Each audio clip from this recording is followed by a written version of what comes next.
To begin with, we're just going to start by reviewing linear equations and make sure you know how to do that. And then we're going to be looking at quadratic equations, some equations with radicals. So this section's all about equations. And then towards the end, we probably won't get to this until next Tuesday, would be some of the inequalities and so forth, okay? So first of all, with this type of a problem, when you're doing a linear equation, it's always you collect like terms and you isolate variable on one side. So when you start this one, you would just bring down the 5x. This is like a minus 1, so you're just distributing that through. So that's minus 3x, and then plus 1 equals 2 like that. Okay, just get rid of the parentheses by distributive property, then collect like terms. So 5x and 3x go together to give 2x, and then plus 1 is equal to 2 like that. So you're always looking at trying to get at things as simple as you possibly can. And the idea is you want this thing to be by itself on a side. Okay? Now there's more than one way that students are taught how to do this. One way to do this is if you want x by itself, you get rid of adding 1. The opposite of adding 1 is subtracting 1. Okay? So that would just kind of go away. You would end up having 2x equals 1. And then how do you get rid of the 2? The opposite of multiplying by 2 is what? Dividing by 2. Okay? A lot of times students have plenty of experience with this, so it's not that bad until the problems are a little bit more advanced. Okay? So that's how that goes. Now, if you're in higher math, to me, you just want to do it like this. Okay? And you can write this down if you want to, or just pay attention to it. So when you collect the like terms, you would have this. So what you're really doing is when you're subtracting 1, you can just move that 1 to the other side, and you would have 2x equals 2 minus 1. Okay? And then this is going to end up being 2x equals 1, and then you divide by 2 like that. So what I do when I teach a lot of times is at this level of a class, you want to just sort of move things, move your x's on one side, move the numbers on the other side. Just move them. You don't have to show that step right there. It's a little bit quicker and more efficiently if you just move things. Okay? So keeping that in mind, that's what I would do on this problem. You choose which side the a's are going to be on. I'm going to choose to go with the left side. So I'm going to take this and I'm going to move it. And then I want the numbers to go over here. Okay? That's the easiest way to do it. The 10a just stays. What happens to the 9 when you move it? It becomes minus 9a, right? Okay? And then on the other side, the 6 stays. What happens when you move the 4? It goes minus 4. Okay? If you're not used to doing that way, and not all students are, that's the way to do it, in my opinion. Just move things. And when you move something to the other side, the sign changes. So now this is going to be a. That's going to be 2. That's the answer to the problem. So all your a's together, your numbers together like that. Okay? Are you used to doing it that way? How many people are used to doing it that way? I'm curious. Not a lot, okay? A lot of people are used to doing the subtract, add to both sides. It's up to you, but the higher you get in math, to me, it's just better to do it that way, okay? And that's why I'm going to be focusing on that most of the time, okay? All right, so when you look at this next problem, well, you got 2 distributive properties. These things right here, you're going to have to do the distributive property on, and then you're going to have to see what we have. So that's going to be 4x plus 20, then you bring down the 13. When you get to the right side, you're going to have 5x plus 20 plus 14 like that. Okay? What should you do next? Combine like terms, okay? All right. So that would be on the left side, you would have 4x plus 33 equals 5x plus 34. Now see, this is what happens when the equations get more complicated. You just always end up with something on both sides completely simplified. So it's up to you which side you want to put stuff on. Okay, I'm going to just for something different put all the x's on this side and all the numbers on that side. Okay, so what I'm going to do is I'm going to choose to keep this number where it is and keep that number where it is. So I'm going to do this. I'm going to slide the 4x over there, and I'm going to slide the 34 over there. Okay, like that. If you want to do it this way, do it this way. So you're going to have 5x minus 4x, and on the other side, you're going to have 33 minus 34. Okay, is everybody okay with that? I don't know, because that's the way I'm going to do this most of the time. Okay, And higher math, seriously, you want to get to where you just do that, okay? So what I have is I have negative 1 equals 1x, okay? Then I'm done. That's x equals negative 1. You don't need to divide by 1, it's done, okay? All right? So again, just kind of, it's up to you which side you want your variables on. If you put them on the left, you're going to get the same answer. It still works out. Is that okay with everybody? Okay? All right? So what I want to try to do is the rest of these problems are going to boil down to that last step. They always do. So it's just what the rest of the problems are, you have fractions and stuff going on in them. So you're going to get it down to that point. You have to start by doing a lot of simplification. Okay? All right, let's look at this one. So this one is you want to find where you have a distributive property. Work on the inside. You want to work there to start with. Okay, work on the inside of that bracket. It's all about collecting like terms. So you're going to do a distributive property there. And one of the things that you want to do as a math student is just learn to keep bringing things down step by step. So I'm going to not do anything except what I highlighted in yellow. So that's negative 3x minus 2, then minus 5x minus 5, and then equals negative 3x minus 6. So what I did is I did that little piece of the problem, and I had that. That's all I've done. The rest of it I just bring down. Okay? Kind of work inside out, so what can you do inside the brackets? Like terms, put them together. Okay, do that in your head. So you got like terms that you're going to put together. So that's going to be negative 7. These things go together. That's going to be negative 8x. That's going to be minus 7. And then that's going to be equal to negative 3x minus 6 like that. Okay? Does that look good? Okay? Now you're going to do a distributive property. So when you do this, you're going to have 56x plus 49 is equal to negative 3x minus 6. Okay, like that. Okay, now I'm just going to do this moving thing. That's the way you're going to see me do this pretty much from here on out. So what I'm going to choose to do is I'm just going to leave that where it is, and I'm going to leave that where it is. Variables on left, numbers on the right. So that means this thing needs to move here, and this thing needs to move there. Okay? So you're going to have 56x and then what? Plus 3x, sign changes. And then here you're going to have negative 6 and then what? Minus 49. Okay, like that. Okay? So you're going to end up having 59x is equal to, well, what's that? Negative 55. And then the last step, you can just divide by 59. Okay? And then you're going to end up with a fraction. So that's okay. So that should be your answer. Okay? Does that look okay? Okay.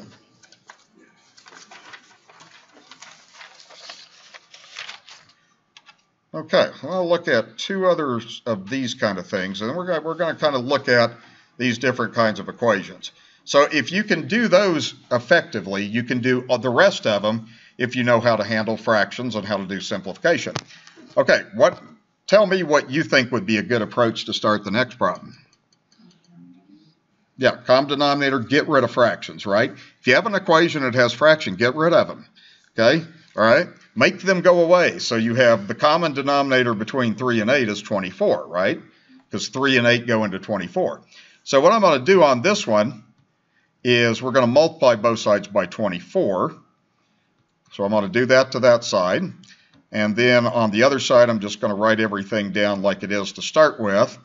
And then I'm going to multiply by 24 like that. So we've already done some of this in class this semester. We get rid of fractions. Okay. So what you can do is you can do it this way. I'll show you a couple of ways if you want to. To me, it's just cross stuff out. So 24 over 3 is 8. So that's going to be 8x, so the fraction's gone. Okay? And again, try to learn how to do this in your head. Right? Block that off. What's this going to become? 3x, right? What is this going to become? 8. That's going to be 8 times 8, so it's going to be 64, right? Okay? So that's going to be 3x and then 8 times 8. All right? Is everybody okay with that? Okay? Just kind of block that off and that cancel things out, say. Okay? So what you're going to end up having here is 3x, and then you're going to have 8 times 8, or you're going to have 64, like that. All right. You okay with that move? Could you go over that one more Yeah, I said, well, I wanted to try to see if I can get you to do this in your head, but if you can't, here's what you do. Okay, you would go like this. You would go 24 over 1 times x over 8. Then you would go like this, 24 over 1 times 8 over 3. Now, I tried to do that in my head. This cancels out and becomes a 3, so that'll be 3x. This cancels out and gives an 8, so 8 times 8 is 64. Okay, so that's how that goes. Okay, if I write it out, you can see that. And you can do that as a student, that's fine, but you want to try to transition away that as you get better. Okay? All right, now what I'm going to do is I'm going to move this thing over here. So I would have 8x minus 3x is equal to 64. So that would give 5x is equal to 64. And then I'm going to divide by 5 on both sides. So I would have, the final answer would be x equals 64 over 5. Okay, you don't need a decimal or anything, you just need to have that then. Okay, all right. Any questions on that? Okay, all right. I'm going to close this and reopen it. Every now and then on this OneNote thing, it just has something happens. So that little thing symbol drives me crazy when that pops up. Let me say, that didn't fix it either. So I can't remember. Somehow that thing just pops up every now and then. That doesn't matter. I'll just deal with it. Does that bother you, that little control thing? It bothers me. Okay. All right. So let's move on from here then.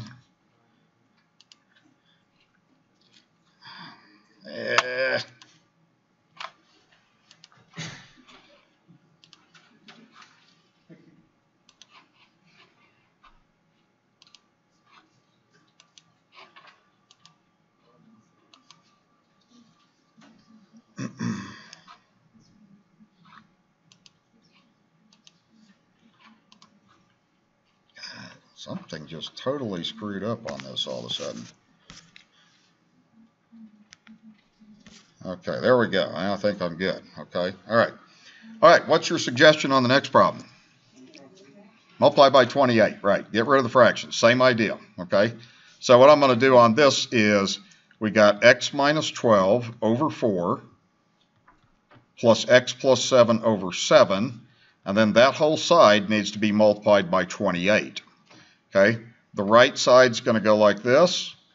You're going to have 28, and then that whole thing is going to get multiplied by the x plus 6 like that.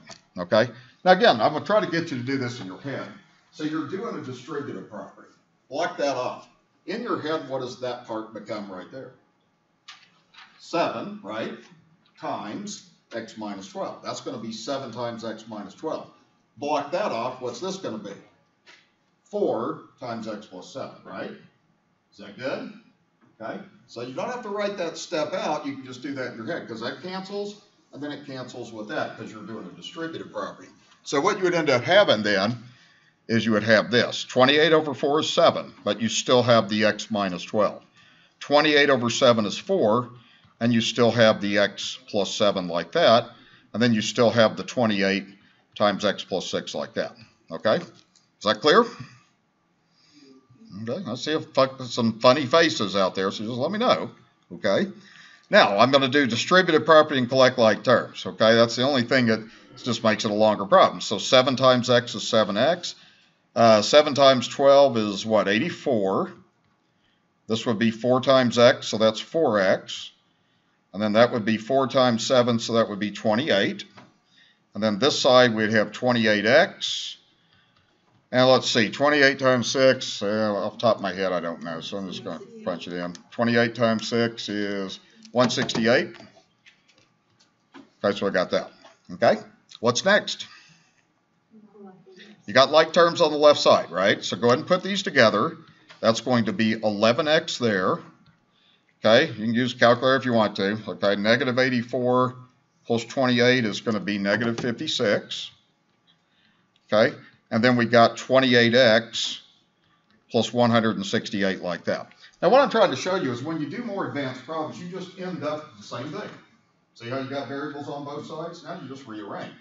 Okay, so it always works that way. So I'm going to choose to do this then. I'm just going to choose to leave this where it is and bring that down. I'm going to choose to move the 28. So that's minus 28x like that. Okay, I'm going to choose to leave this 168 where it is, and then that's going to mean I need to move the 56, so it's plus 56 like that then. Okay, so that looks like that would end up giving me, that's what, negative 17x, like that. Okay, and then this is 168 plus 56, so that's 224, like that. And then what do you do to close the deal? You divide by negative 17. Okay, that's almost always your last step on these problems. So you'd end up with x equals, and I don't know if that divides evenly. I just take my calculator and try. It's got a bunch of decimals in it, so you're done with the problem. So you can just write this as, and it doesn't matter where the negative it is. Usually the preferred way is just write it like that and do that. Okay. And by the way, one thing on your calculator, so I can, load up a calculator here. I was going to show you, because not all students have learned how to do this. So if you had something like 225 divided by 15, for instance, or something like, let's say something like 226 divided by 4, if you have a decimal, so if you don't know this, pay attention to this. So if you want to reduce a fraction, you just do a division, and then you have the math button, and then convert to fraction. This is how you convert decimals to fractions. Okay, so that would be 113 over 2. Okay, so again, if you had a big fraction show up, like say you had 228 over 400, and you wanted to reduce that fraction, on a calculator you just go 228 divided by 400. All that's going to do is get a decimal for you, and then you do math, convert to fraction, press enter, and that gives you this. So that is 57 over 100 like that. That's a good thing to know for this class. Okay? All right, so you can reduce fractions. Okay, that should take us through the idea of a linear equation. Okay, that's what we're kind of focusing on for now, is the idea of a linear equation. All right. Now on this next page, we're going to look at what we call a rational equation and begin to look at this a little bit.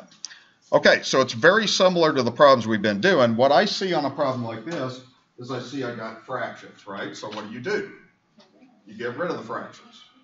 Before you get rid of the fractions, what do you think you should do?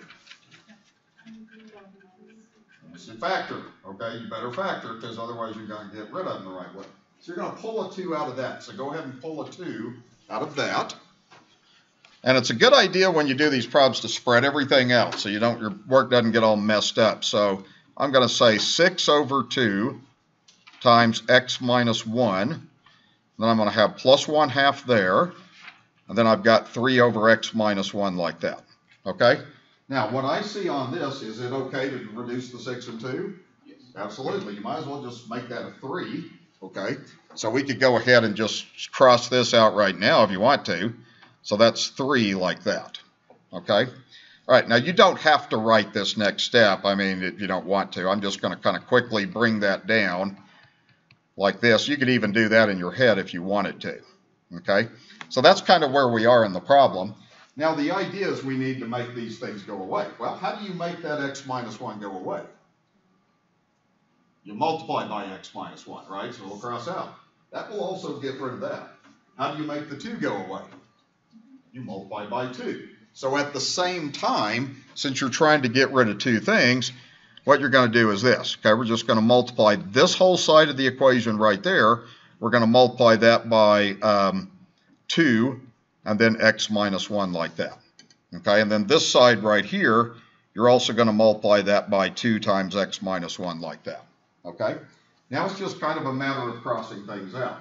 So I want to kind of keep trying to get you to handle this visually.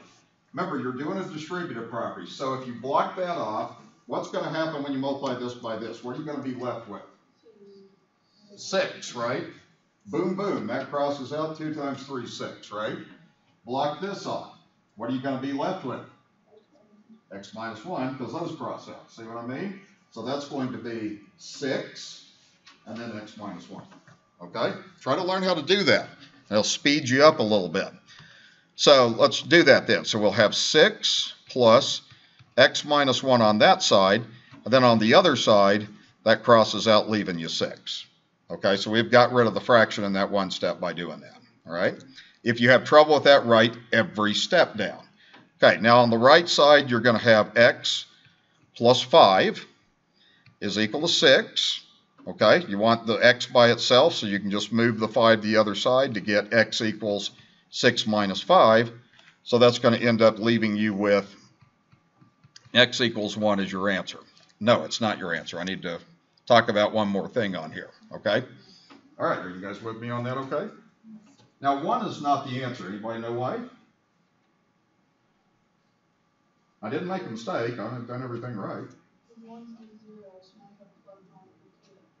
Yeah, okay, right, okay. So notice what happens is if you plugged the answer in there, what would happen to the denominator? It'd be 0. You can't have a 0 denominator. So that is what we call an extraneous solution. Okay, so there is no solution to this problem. See, the idea basically is this thing, when plugged in, causes that to be 0, right? Everybody clear on that? So that means the answer to this problem is no solution. Okay, you would probably find on my answer key, they probably write what's called the empty set symbol. So usually if you're solving an equation and it doesn't have a solution, it's okay to say that, or you can use that symbol. Okay, so that represents there's no answer to the problem. The answer is there's no answer. Okay, like that. Is everybody okay with that? All right. So on these rational equations, you've got to look out for that. Okay, every now and then that will happen. Okay. All right, let's go to this next one here. And I want to give you a couple of situations with rational equations, and I want to kind of work a little bit on formulas tonight here too. Okay, so with this one, you got to get rid of fractions. So what's the first step? Factor, factor, factor. See, factoring does show up all the time on these problems.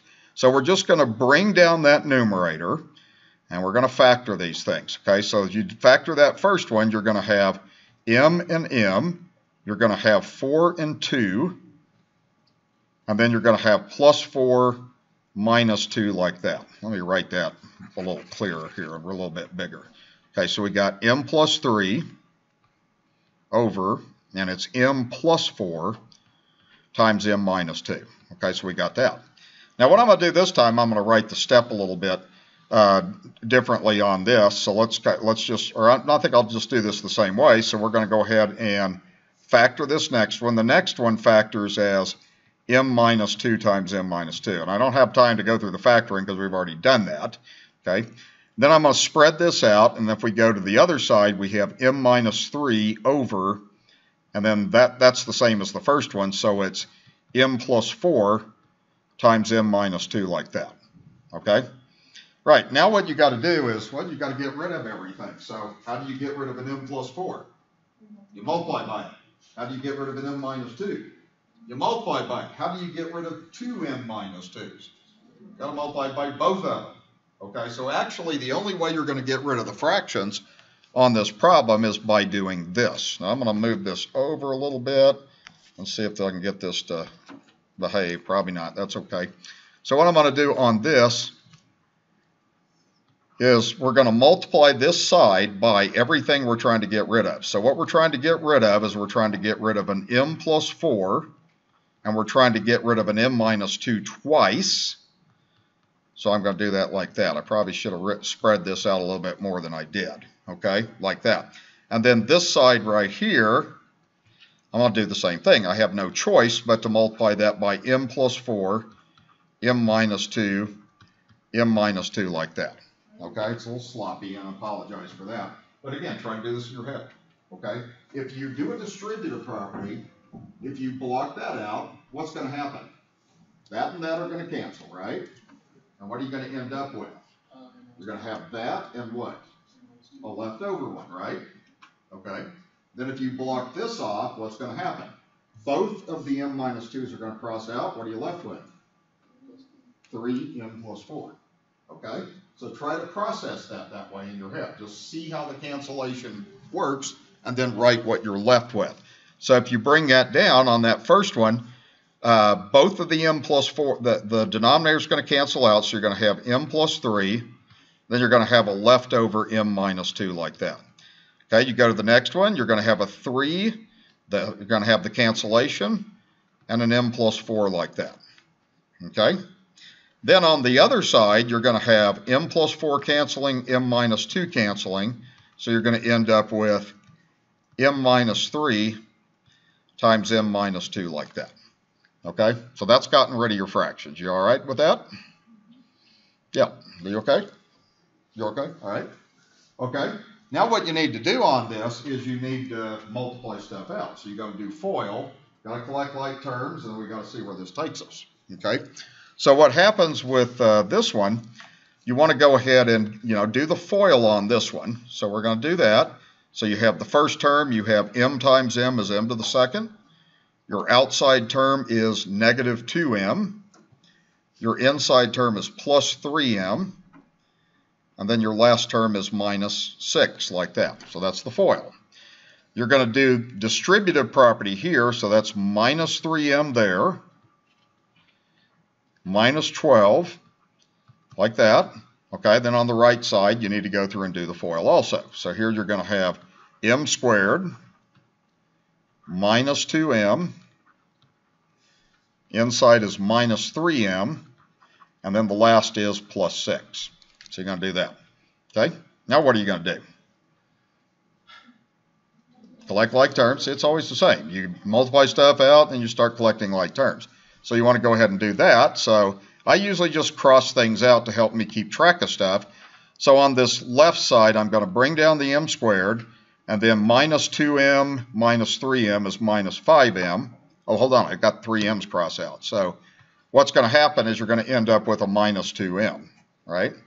And then you're going to have minus 6 minus 12 is minus 18. Okay, you go to the right side, you'll have an m squared just coming down. Like terms are going to give you minus 5m plus 6 like this. And this is, another reason why you want to just kind of learn how to move stuff to the other side.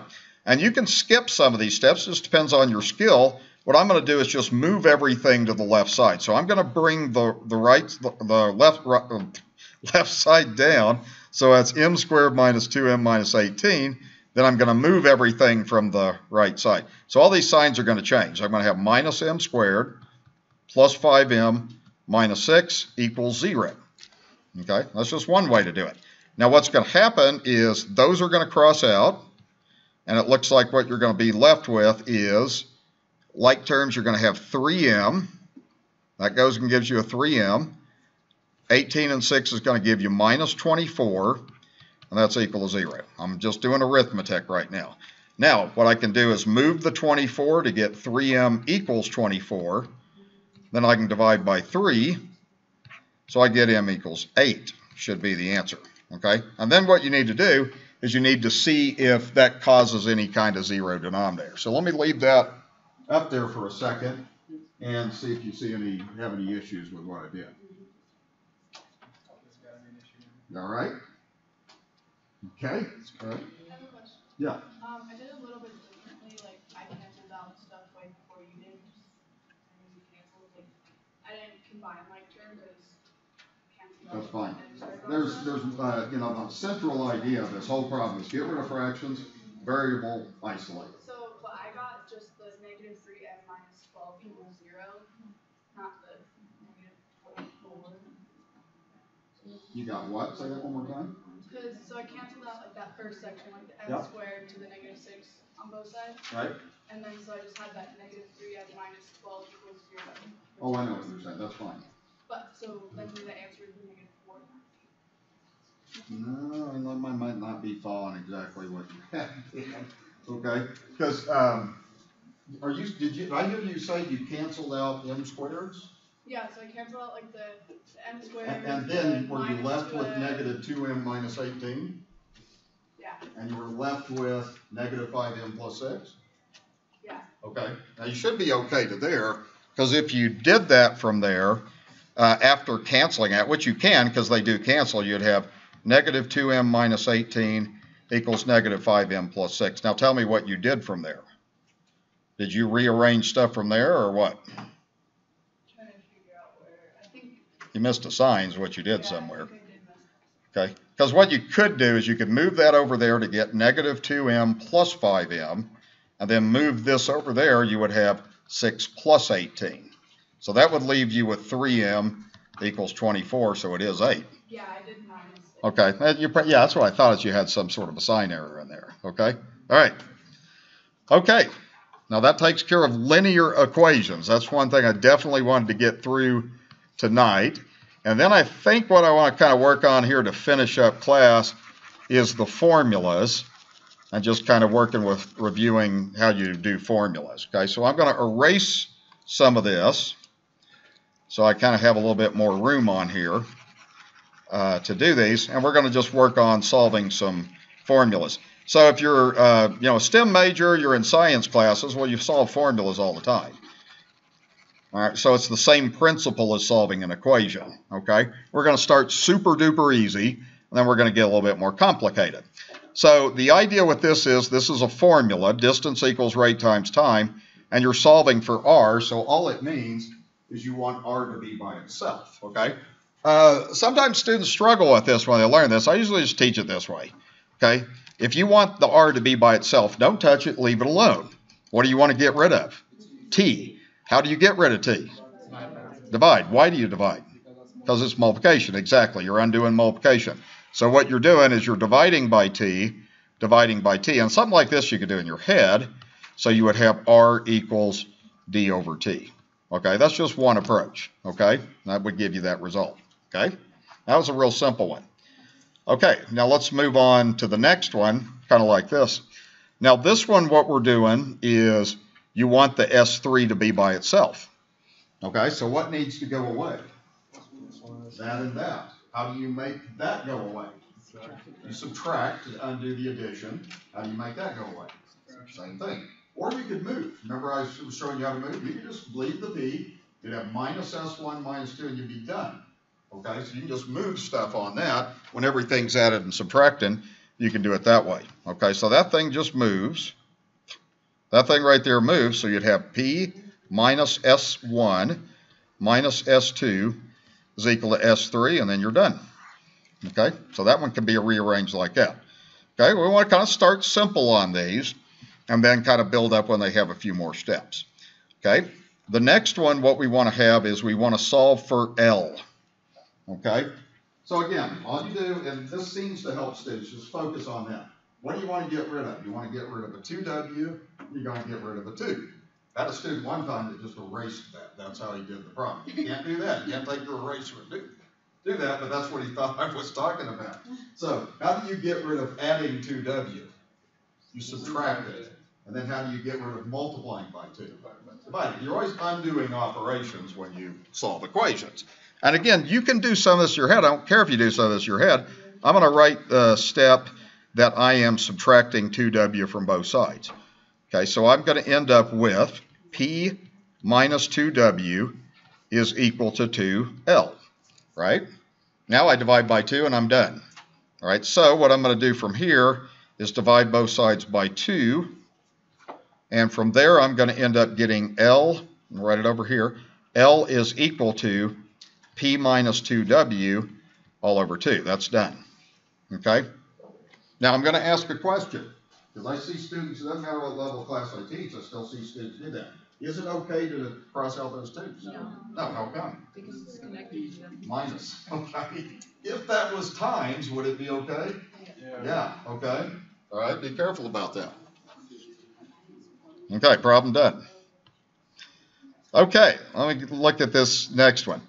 Okay, what do you see in this problem that maybe you don't like? You got a fraction, so you get rid of fractions. How you do it? Multiply by 2. Good. Okay, so we just need to... where did my pen go? This thing drives me crazy sometimes. Windows 10. If you got Windows 10 on a computer, it's... it's not, I shouldn't be saying that because I'm going to be putting this on YouTube, and maybe Bill Gates will hear me. Yeah, so that's what he does in his free time. Yeah, I'm sure. So something happened on this, okay.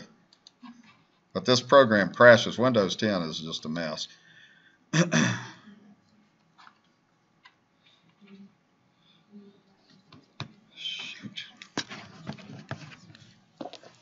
If that doesn't work, I'll just have to finish up on the board here for tonight. Does it run on batteries? There it goes. There we go. Yeah. Yeah, that's it. It's the battery's dead.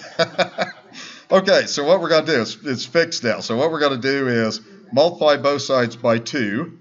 So that crosses out. Okay, then we'll have 2a is equal to b times h like that. Okay? All right, now we're solving for h. So what do? Divide by b and then you're good. Okay? All right, so you'd end up having as an answer, you would end up having h is equal to 2a over b like that, and then the problem would be done. Okay? So you're going to kind of see these problems, you have fractions. So I'm going to go ahead and do these last two, and that'll be a good, I think, a really good stopping point for tonight. So with this one, okay, what I'm going to do is we're going to get rid of the fractions. Okay, and I'm going to do this a little bit differently this time, I think. So first of all, how do you get rid of the fractions on this problem? You gotta multiply by this or By all of them, A, B, C. You got to multiply everything by A, B, C. Okay? Because you're trying to get rid of 3 distinctly different things. Now, if you see it better, you might see it better this way. Instead of like I was trying to show you do it in your head, you could say just ABC over 1 there, ABC over 1 like that, ABC over 1 like that. Just make sure you multiply everything by that. Okay? And if you do it this way, I think you'll see it real clearly. So what's going to happen is the A's cross out there. You're left with BC. Here the B's cross out, so you're left with AC. And here the C's cross out, so you're left with AB like that. Okay?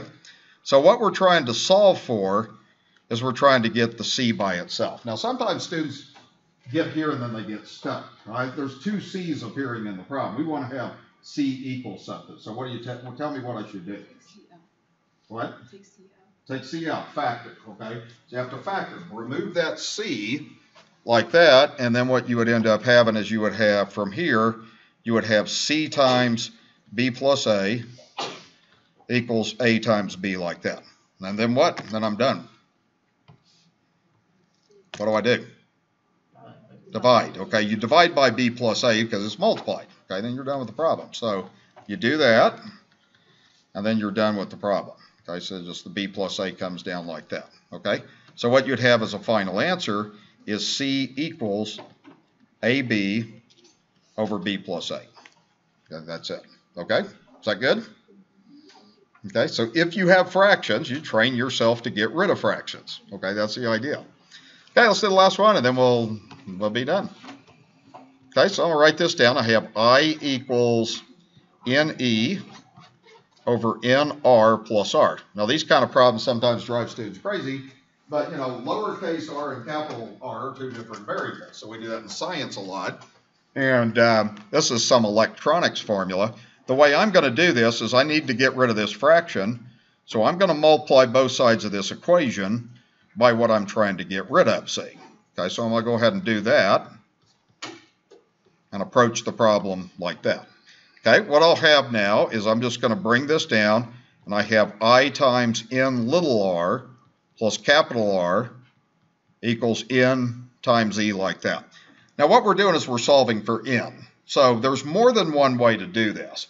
Now I'm going to just do it one way, and I'm going to choose to, I think I'm just going to distribute on this one. Okay, I'm just going to make that decision. So I'm going to distribute and get INR plus IR is equal to NE like that. Now what we're trying to do on this one is just get that N right there needs to be all by itself. Okay? Now you can do this in your head. What are you doing to get rid of the IR? You're subtracting, right? Right? You're going to subtract both sides to get rid of that. So you're going to end up with INR equals NE minus that, right? Remember, if you have a plus or minus in front, you can just move it. That's the same thing. So what you would end up having is you would have INR is equal to NE minus, oh, hold on. I didn't even see that, gosh. I'm seeing the bell about to ring here, so I'm getting in a hurry. Okay, what I really need to do is this. Here's what I'm going to do. I'm going to make a decision to move anything that has an N here.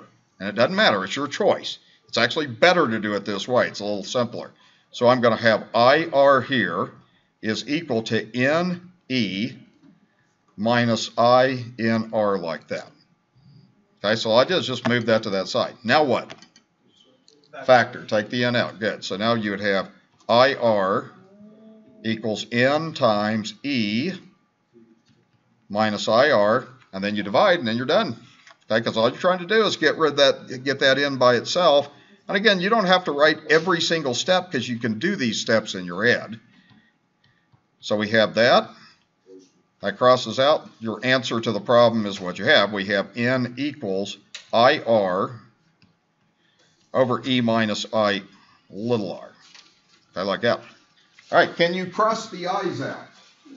That sounded weird. Can you cross out your I's? No. Okay, minus sign. That's it. Okay. All right. Okay. So what I'm able to do with this with Camtasia is I'm just able to. It takes usually about 10 minutes for it to download. It just goes right to YouTube and it goes put it on Canvas. So you don't need to look at something again. You can. Okay. And you can easily scan through the video and find the part that you wanted to look at again if you want to. Okay. Bill Gates can do it anyway. What's that?